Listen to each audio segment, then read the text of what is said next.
Nyt on totuuden hetki. Kilahtaako Hymerin kone jakopää vai jakohihnan vaihdon jälkeen vai toimiiko se? Ensimmäinen starttaus jakohihnan vaihdon jälkeen. Se lähtee nyt. Koneessa on nesteet ja systeemit ja ei muuta kuin startaten. Pitäkää peukkui.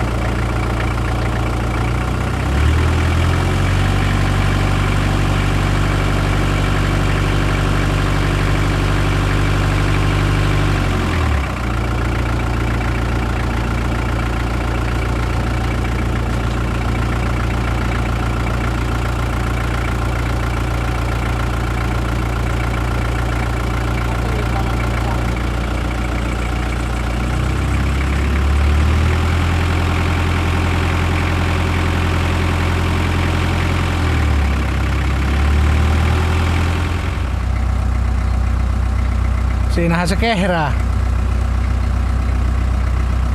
Pieniä kilinoita ja kolinoita startatessa, mutta siellä on nyt se uusi laturi, 65 ampeerinen.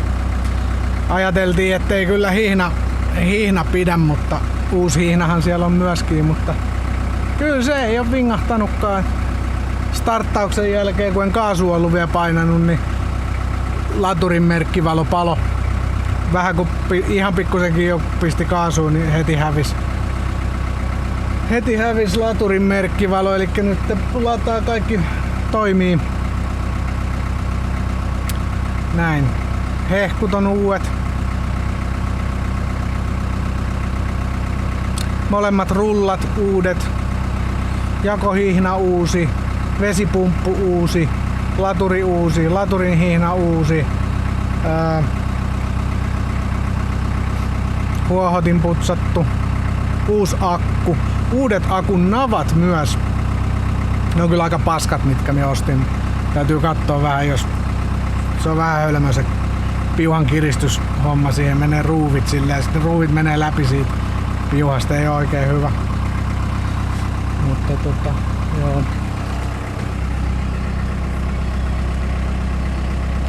Vähän helpotti kyllä.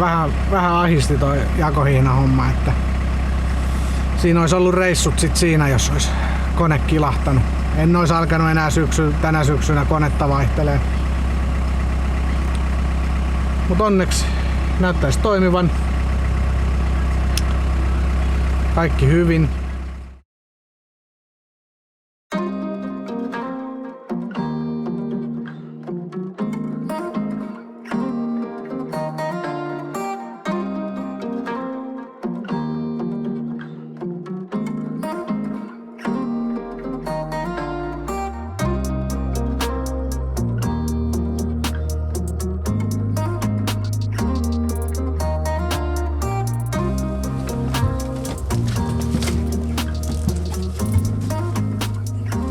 No niin, terve taas pitkästä aikaa. Tässä on nyt ollut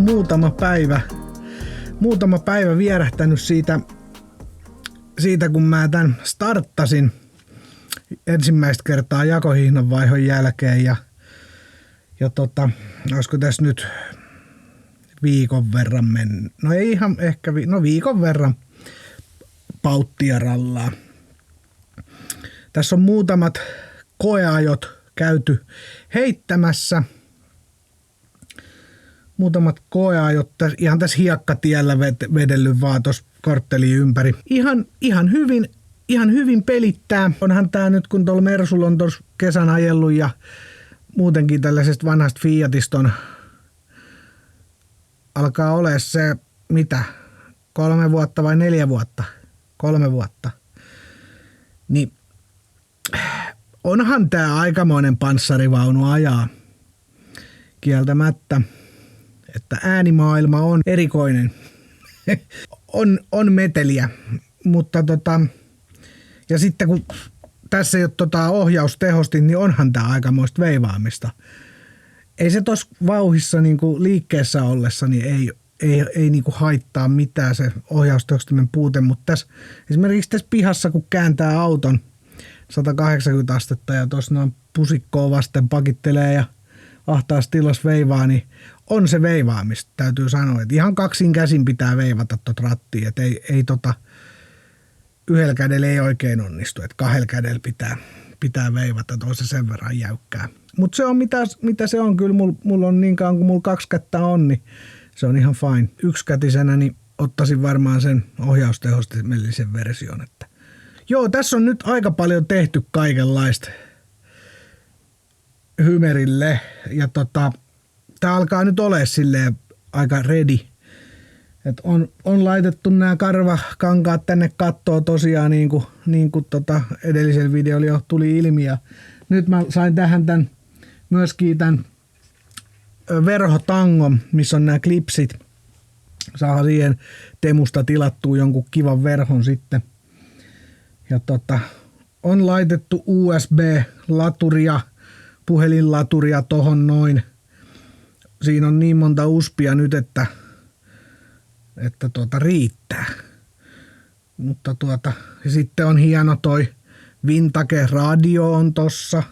Siitähän nyt ei oikein ajon aikaan kuule sit kyllä juurikaan mitään, että ihan orkis kaiuttimet tuolla noin, että nehän on sellaiset rätinäkaiuttimet, että niistä on ihan turha mitään äänentoistoa odottaa. Että enpä tiedä, tuleeko tuota radioa kyllä kuunneltua ikinä, kun siinä on niin paska äänenlaatu ja ajon aikaan siitä ei muutenkaan kuule mitään, että pitäisi päivittää sitten noita kaiuttimia ihan kunnolla, että täällä ajon aikaan mitään kuulisi. Et varmaan JBL:n Charge 4 Bluetooth-kaiutin, niin voi olla, että se on tossa eessä sit, jos jotain meinaa ajon aikaan kuunnella.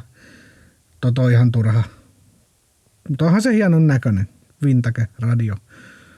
Vintage-tyylinen radio. Toi on tosiaan ihan Temusta halpa kympin radio. Siinä on Bluetoothia, toimii Bluetoothia, tolleen noin ja näin, niin ei siinä mitään. Sitten tosiaan tää ratti, tääkin on hieno tuninki ratti, Vintage-tyyliä ja mukitelineet. Biltemasta saa näitä hyviä mukitelineitä, nämä on 2,50 € chipale. Siitä leikkaa ton korvakkeen pois, niin sen saa porattua ruuville, mihin vaan. Mulla on ollut Ivekossakin nämä samat ja nämä on tosi hyvät mukitelineet. Hieno Hungry Camperi, tommonen logolla varustettu tölkin viileänä pitämissuoja juttu.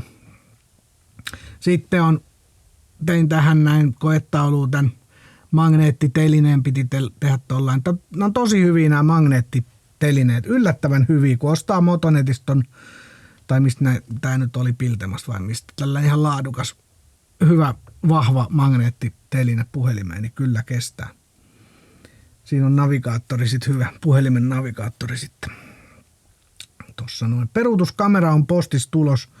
Torista ostin sen Bilteman peruutuskameran. Se mulla oli Hymerissäkin aikoinaan ja Ivekossa ja se meni Ivekon mukana. Siinä nyt ei mikään maailman paras kuvanlaatu ole, mutta se on tarpeeksi hyvä hintaansa nähden. Se on kuitenkin yksinkertainen asentaa, että siinä ei tarvitse mitään noita antennihässäköitä ja muita tollaisia. Se on ihan plug and play, että ihan tupakan sytyttimellä tulee se näyttö ja tolleen. Siksi mä halusin sen uudestaan tähän näin myöskin. Niin se tulee tohon viereen sitten vielä se. Ja joo, penkitkin saatiin nää penkit kiinni. Näähän mä ostin kaverilta purkuautosta nää penkit. Nää on suht siistikuntoiset. Sopii väritykseen ja kyynärnojat on nää käsinojat sitten molemmissa penkeissä. Oli kyllä taistelemista saada nämä penkit. Nämä ei oikein jotenkin niinku meinannut millään istua kumpikaan penkki oikein tähän. Ja kuskin penkki tässä on kääntyvä. Tuossa on toi selkänoja, täältä tulee tää puu vastaan. Että repsikan penkki ei voi senkään takia kääntää, niin siinä ei ole tot kääntyvää alustaa. Joo, oli kyllä. Nämä kiskot on niin vammaiset jotenkin näissä, että pultit laittoi sinne, niin sitten ei enää liikkunut ja ei vitsi, oli hirveä taistelu. Mut joo, vaihteistoöljyt on vaihettu. moottoriöljyt on vaihdettu, jakohihna on vaihdettu, ohjainrulla on uusi ja kiristinrulla on uusi. Tosiaan mä sain sen ostettua sen. Ja niin kuin edellisen videolla tuli selväksi, että sain ostettua sen alkuperäisen vaihdettavalla rullalla olevan kiristinrullan sekä myös sitten sieltä Italiastahan mä tilasin sen ohjainrullan, joka on sillä vaihdettavalla rullalla. Nyt siellä on sitten vaihdettavat rullat sitten molemmissa ja saatiin isompi laturi, se 65 ampeerinen, laitettua. Se meni ihan sellaisena, ei tarvinnut mitään kikkailla. Ja hihna on toi Gatesin vähän laadukkaampi hihna.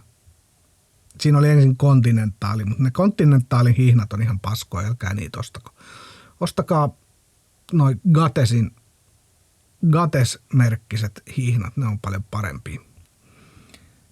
Meilen hihna mulla on tässä sitten, se on sitten varalla täällä mun penkin takana, jossakin täällä se on, mutta se on sitten varahihna, että jos katkee. Näissä on vähän tuppaa näissä Fiateissa ole, että toi laturin hihna on vähän sellainen ongelmallinen, että se paljon vinkuu ja näin, mutta ei se nyt ole meillä ainakaan tässä nyt vinkunut, että ollaan myös se saatu ihan hyvin. Jakohiinakin tuntuu ihan, no se nyt ei vingu, mutta se olisikin, jos jakohiina vinkuisi. Ihan hyvin tuntuu toimivan. Kytkintä, mä oon nyt koeajolla huomannut, että kytkintäs on aika lopussa, mutta en rupea kyllä nyt kytkin hommaa tekemään, että ajattelin, että ajetaan Varsovaa ja Varsovassa vaihattaisin sitten kytkimen. Se on sen verran vittumaisempi homma, että ulkoistan sen jollekin muulle. Mä mieluummin otan 9 yöksi hotellin ja chillailen hotellissa, joku muu ränkkää sitä kytkintä. Niin ei jaksa. Ja syksykin tulee, on kylmät märät kelit ja ihan perseestä ryömiä tuolla märällä hiekalla. Jotain kytkintä irrotella, ei. Ja kytkimestä puheen ollen sitten niin postissa on tulos myöskin vetonivelet. Vetonivelet, sisempi ja ulompi, tilasinko me 2 ulompaa vetoniveltä vai sisempi ja ulompi? Nyt en kyllä muista, mitä mä oon mennyt tilailemaan, mutta jotain mä oon tilannut, vetoniveliä kuitenkin varalle. Toi toinen repsikan puolimyö vaihdetaan, koska siitä on suojakumi rikki, ja koska suojakumi on rikki, niin mä en ala ottaa nyt sitä riskiä, että se hiontuu tuossa heti alkukilometreillä paskaksi ja sitten se lonksottaa ja käy samat kuin edellisellä hymerillä. Vetariongelmahan siinä oli ja sitten se jäi Espanjaan. Että se oli kyllä myös sellaista säätöä siellä Espanjassa tosiaan sen vetarin kanssa, että eivät saanut vetaria kondikseen, niin joutui jättämään hymerin sinne. On ne sellaisia seppiä siellä Espanjassa. Mutta ne on tulossa postissa. Vaihdetaan toi repsikan nivel ihan varmuuden vuoksi. Siinä ei mitään vikaa ole muuta kuin se suojakumi on rikki. Niin vaihdetaan se. Saatan ottaa ehkä sen rikkinäisellä suojakumilla olevan nivelen mukaan. Voi olla, että pestää se tossa ja laitetaan uudet rasvat sinne ja näin poispäin. Ja mä otan sen sitten sellaisenaan mukaan varalle. Joo, ja sitten jarrun esteet me vielä vaihdetaan ja eteen pitää ainakin repsikan puolelle vaihtaa jarruletku. Molemmat jarruletkut. Ne tehdään ja vaihdetaan ne jarrun esteet sitten joka nurkkaan. Ja silleen. Ei sit kiehu nuo jarrut ja muutenkin pitää sitten vielä tää kuskin puolen jarruletkut katsoa. Ne oli hyvässä kunnossa, mutta katsoin nyt, että jos vaihtaisi ne ihan varmuuden vuoksi, että onko kuinka vittumaan homma ja näin. Ei pitäisi olla, mutta tällaista niin kuin perus ennaltaehkäisevää huoltohommaa aika paljon ja ollaan tehtykin. Kaikki tuntuu nyt toimivan ihan hyvin, että jotain rahisevaa ääntä vähän kuuluu niin kuin kevyellä vedolla. Sellaista jännää rahisevaa. Ei mitään ulinaa, se ei niin kuin, mä luulen, että olisiko se siitä kytkin levystä, että siellä joku painelaakeri niin kuin rahisee se rahina häviää heti kun niinku veto loppuu ja sit kun vähän korkeammalle kierroksillekin menee, niin se häviää. Et se on vaan niinku pintakaasulla köröttelee tuossa hiekkatietä pitkin esimerkiksi. Silloin se rahisee. Sellaista jännää peltistä rahinaa. En sit tiedä, missä kondiksessa toi vaihelaatikko on. Mutta mä näytän nyt vähän tää autoa, että miltä tää nyt näyttää. Siinä on siis, tuolta puuttuu kattoikkunasta vielä kehykset. Ne on vähän, ei mahtunut ne alkuperäiset kehykset, niin pitää tehdä puusta sellaiset ihan vaan jiiriin leikatut jotkut lankut. Tulee ihan kivan näköiseksi. Tossa on peili. Peili on siinä. Siinä on köysikehykset. Ja sitten tuolla menee köydet sitten niin kuin listoina. Siinä on tosiaan ne kaakelimukaelma tarrat keittiössä ja vähän mustaksi maalattua taustaa kaapissa. Pöytä on mustaksi maalattu. Toi pitäisi vielä toi pätkä maalata. Tää ei oo siis niinku irtoava, tää on kiinteä tossa. Oli se irti meille tietysti, mutta eipä tullut silloin maalattu. Niin rojuu täällä on vielä pikkusen. Ei nyt paljon enää, mutta siellä on sit ihan perus hellahommelit. Ne on testattu, ne toimii. Sitten toi jääkaappi tosiaan tuolla ja tähän mä tein tällaisen uuden pellistä uuden etupaneelin. Siinä on vaan veden lämpötilan säätö, hellan nupikat. Koska jääkaappi on kompressorijääkaappi, niin 85-litrainen. Ja toi Fretzer Pro 85-litrainen, niin se menee näissä vanhoissa, niin se menee nätisti tonne vanhan alle. Se on aika jämptisti samankokoinen kuin se vanha, että jos sitä mietitte, niin hyvin mahtuu. Siellä on vähän mustaa seinää. Trumatikkikin kokeiltiin, että toimii. Vanha paras, meikäläisen mielestä paras lämmitin. Trumatic SL 3002. Siitä oli missä helvetissä se nyt on? No mä nyt en löyä, missä se on se vanha sytytin yksikkö, mutta se vanha sytytin yksikkö oli simahtanut. Se ei sytyttänyt. Niin onneksi mulla oli varaosiksi ostettu yksi Trumatikki. Mä sain siitä sen sytytin yksikön. Vaihoin sen vaan ihan, siinä oli 2 piuhaa. Niin piuhat vaan liittimistä irti ja uusi tilalle ja avot se taas toimii. Suihku. Suihku on täällä ihan perinteinen. Harmaaksi maalattiin vähän seinää, että sai vähän näköä. Se nyt ei tässä valossa näy, mutta ja Temusta sitten suihkuverho. Temun suihkuverho hyvin toimii. Tuohon on tulossa uusi hana. Se on halki toi. No sitten. Tästä nyt näkyy vähän sen ylähyllyä. Taustat tosiaan maalattu ja tuolla on mustaa kangasta auton. Tää oli tosiaan sitä BMW verhoilukangasta. Tosi hyvää kangasta. Tähän mä tein tällaisen puuboksin. Siihen laturit, USB-laturit, uusi pöytä vanhalla jalalla. Tonne parit uspit ja verkkovirta, joka tulee inverteristä. Siinä on myös katkaisija tossa kohtaa sitten inverterille. Ja päällisiä ei ole vielä. Sohvanpäälliset tulee. Siinä on uusi vesipumppu. Tää on 19 litraa minuutissa, 1,1 baaria. Ihan perus vesipumppu, hintaa en muista, 60 taisi olla. Sitten täällä on tää vesitankki tosiaan. Niin tuossa on uusi anturi, vedenmäärä anturi. Muutaman kympin makso. Ja näkyisikö? Siellä on ne piikit. Piikit menee.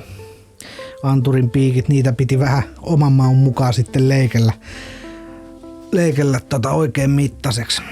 Ihan helppo oli asentaa kierteellä, tiivistekierteellä kiinni, porattiin reikä vaan ja sitten liittimet ihan vaan apikoliittimillä sit piuha väriin ja that's it. En oo tosta testannut vielä, toimiiko vesisysteemit, toivotaan helvetti, että ne toimii. Täältäkin tosiaan pitkä sohva, niin siinä sohvan päällisessä on se pohjavaneri. Se on nyt päällystyksessä verhoilussa sohvan päällinen, niin siihen tulee sitten se vaneri, joka on siinä sohvan päällisessä itsessään, niin siihen tulee se pitkä sohva sitten.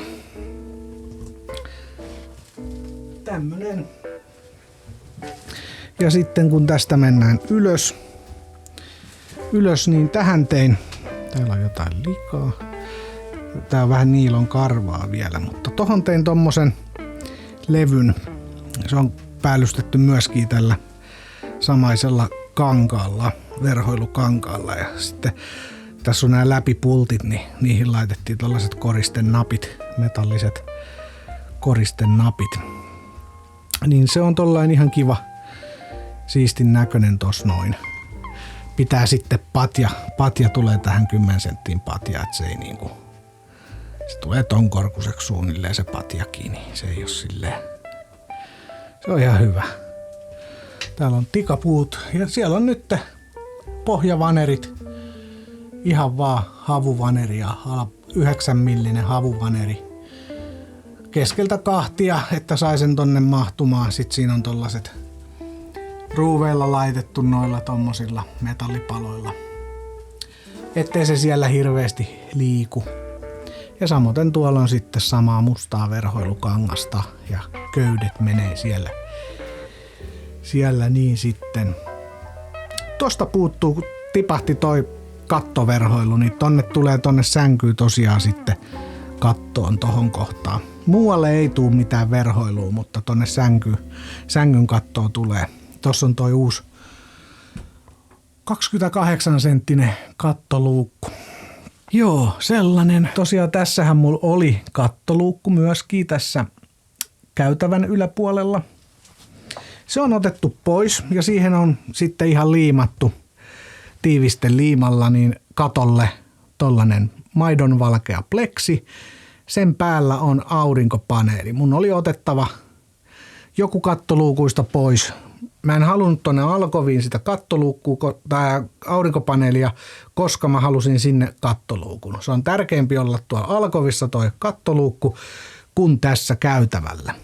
Täällä on sitten keittiössä on kattoluukku. Sekä vessassa on kattoluukku. Ne riittää ihan hyvin. Tässä ei tarvita kattoluukkua tässä käytävän yläpuolella. Täältä saa sitten ikkunat sivuilta auki, jos tarvii tuuletusta. Niin tää on vähän turha, että mä uhrasin sen aurinkopaneelille. Tässähän on tosiaan toi katto silleen, että se laskeutuu tästä tonne perään. Niin joko se aurinkopaneeli olisi mennyt tonne, jolloin se olisi mennyt molempien vessan ja keittiön kattoluukun päälle. Ei hyvä. Sitten jäi valinnaksi, että alkovin päälle paneeli vai tähän, niin mä laitan sen tähän. Tuolta tulee aurinkopaneelin piuha. Kun tosta oli aiemminkin vedetty keskeltä kattoa reikä tolle antennin piuhalle.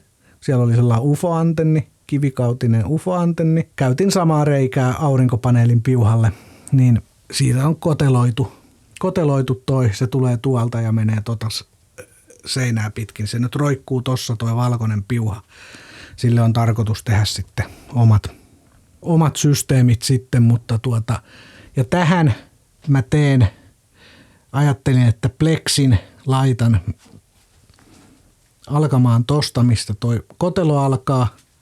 Sellainen joku, se voi olla vaikka soikea tai joku minkä muotoinen nyt tahansa, tai 4 pleksi tohon päälle. Tai sitten teen puusta kehykset kattoikkunalle. Ihan nyt, täytyy nyt katsoa, että mitä teen, niin se on vähän tolleen vaiheessa. Että tollaisia pikkujuttuja voi olla, että jätän ihan matkan varrelle hommaa sitten. Mä en nyt jaksa miettiä tollaisia pikkujuttuja, että kunhan saa auton nyt silleen kondikseen lähtövalmiiksi. Että eipä tässä nyt oikein, mitä nyt tekniikkapuolella ne vetarihommat ja tollaset nyt tehdään vielä. Ja sitten tulee nämä sohvan päälliset tähän, niin sittenhän tää on.